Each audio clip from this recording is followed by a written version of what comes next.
પણ જો તમે બોન્ડ અમાઉન્ટ ભરી દેશો 2 લાખ રૂપિયા તો અમે આ કેસને અત્યાર માટે સસ્પેન્ડ કરી શકશું. તો વિડીયો કોલ ઉપર એરેસ્ટ થવાની હતી ડિજિટલ રીતે, એ પણ ઝૂમ કોલ ઉપર, અને મને સમજાણું જ નહીં કે મારી હારે ક્યારે સ્કેમ થઈ ગયો. Unknown number? હા, કોણ? મિસિસ બાંસુરી નંદાણી. હા, તમે કોણ? હું inspector Raval from Mumbai cyber સેલમાંથી બોલી રહ્યો છું. તમારું આધાર કાર્ડ ડ્રગ ટ્રાફિકિંગના કેસમાં પકડાયું છે. શું સર, કેવી રીતે? કોર્ટમાંથી લીગલ નોટિસ નીકળી ગઈ છે અને અરેસ્ટ વોરંટ પર પણ. જો તમે કોઓપરેટ કરો તો એક વર્ચ્યુઅલ મીટિંગ બેસાડી શકો છો જેમાં તમે આનાથી બચી શકો છો. હું તમને આગળ ઝૂમ લિંક મોકલું. સર, આ બધું શું કહી રહ્યા છો? મને કઈ સમજાતું નથી. આ બધું શું બોલો છો તમે?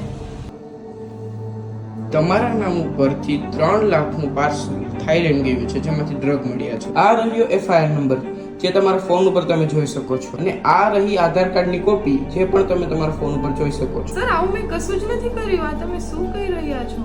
આ અમારા સિનિયર ઓફિસર છે, એ હવે તમારી સાથે વાત કરશે. હા સર. મિસિસ બાંસુરી, હવે આ એક લીગલ મેટર થઈ ગયો છે અને નોન બેલેબલ વોરંટ પણ નીકળી ગયો છે. પણ જો તમે બોન્ડ અમાઉન્ટ ભરી દેશો તો અમે આ કેસને અત્યાર માટે સસ્પેન્ડ કરી શકશું. કેટલું અમાઉન્ટ સર? 2 લાખ રૂપિયા. આ રહી અમારી યુપીઆઈ આઈડી. ના ના સર, એરેસ્ટ ન કરતા હું તમને હમણાં જ નાખું છું 2 લાખ રૂપિયા. તમે વેઇટ કરો સર, પ્લીઝ.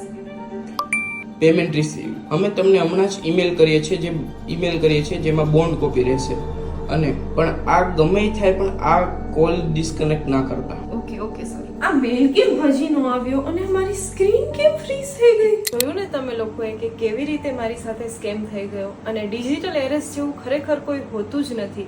અને પોલીસ છે એ ક્યારે કોઈ પણ ઇન્વેસ્ટિગેશન માટે તમારી પાસે આવી રીતે પૈસા માંગતી નથી. જો તમને આવું ક્યારે પણ કોલ આવે અને તમને એવું જણાય કે આ કોઈ સ્કેમ કે ફ્રોડ છે તો તમે ઝડપથી એના વિશે ઇન્વેસ્ટિગેશન કરી વિચારી અને આપણું સાયબર ક્રાઇમ સેલ છે 1930 એના ઉપર કોલ કરી અને આવા કોઈ પણ સાયબર ક્રાઇમ માટે એમને અપડેટ આપી શકો છો. તો આવા કોઈ પણ સ્કેમમાં ન ફસાઓ, સતર્ક રહો અને સાવચેત રહો.